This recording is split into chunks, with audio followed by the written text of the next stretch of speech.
各位，美股早段反彈，美國上季經濟增長符合預期，對大市氣氛有支持。舊年第四季國內生產總值升3.2%，雖然較第三季放緩0.9個百分點，但期內嘅消費開支增長3.3%，係3年以嚟最快。業績方面，埃克森美孚上季純利倒退1%6，至到83億5千萬美元，表現略差過預期，股價早段跌大約1%。3M 上季嘅純利增長1%1，賺11億美元，符合預期，但銷售收入較市場預期低，股價早段跌超過2%。Visa 截至12月底嘅第一季度賺14億美元，增長9%，表現好過預期，早段股價最多升4%，但係之後有回吐。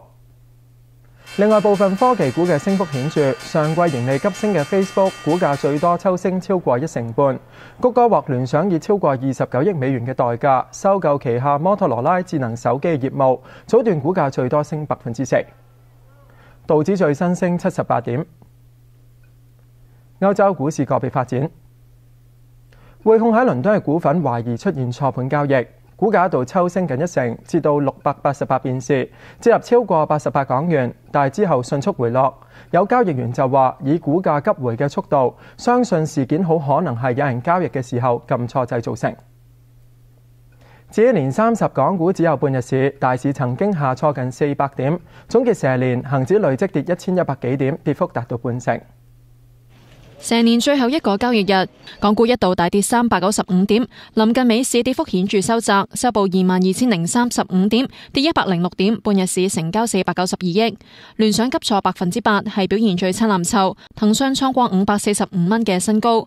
咁總結蛇年，恒指累積跌咗1100幾點，跌幅達到半成，但已經係過去幾次蛇年中表現最好。咁睇翻過去3次馬年，有2次錄得2成以上嘅升幅，咁最近一次就最差，累積跌咗1成4。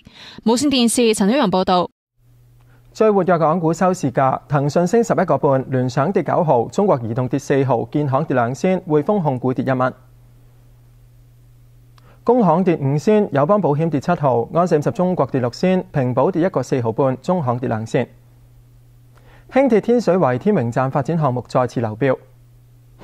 港鐵公佈收到嘅3份標書，由於投標方案未符合財務要求，決定唔接納。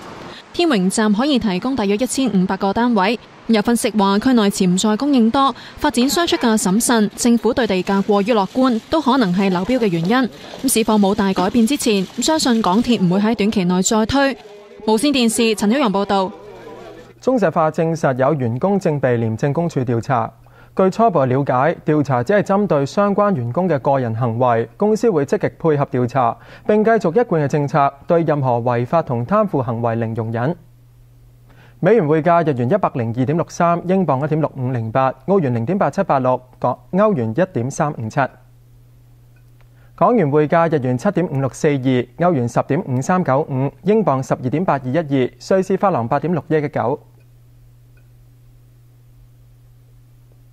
加元6.9527，澳元6.8257，新西蘭元6.3395，每100港元對人民幣78.024。